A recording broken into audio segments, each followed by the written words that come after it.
उपराष्ट्रपती पदाच्या निवडणुकीसाठी मतदान सुरू। सोनिया गांधी, प्रियंका गांधी, मल्लिकार्जुन खरगेंसह नितीन गडकरींनी केलं मतदान। सीपी राधाकृष्णन आणि माजी न्यायमूर्ती बी सुदर्शन रेड्डी आमने सामने।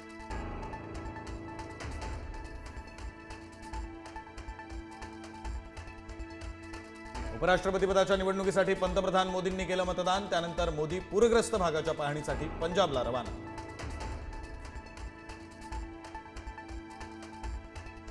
आज होणाऱ्या उपराष्ट्रपती पदाच्या निवडणुकीसाठी शिवसेना खासदार श्रीकांत शिंदे यांच्यावर महत्त्वाची जबाबदारी। एनडीएला एक्स्ट्रा मतं मिळतील, श्रीकांत शिंदे यांचं सूचक विधान। आज राज्य मंत्रिमंडळाची बैठक। जीआर अंमलबजावणीसाठी जरांगेंचा 17 सप्टेंबरचा अल्टिमेटम आणि ओबीसींच्या मागण्यांवर चर्चा होण्याची शक्यता।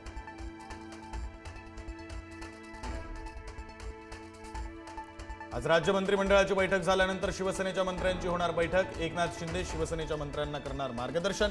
आगामी निवडणूक आरक्षणावर चर्चा होणार।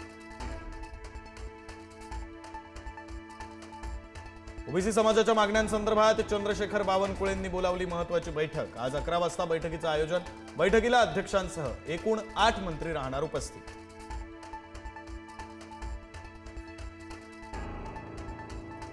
आज गोकुळची सभा वादळी होण्याची शक्यता।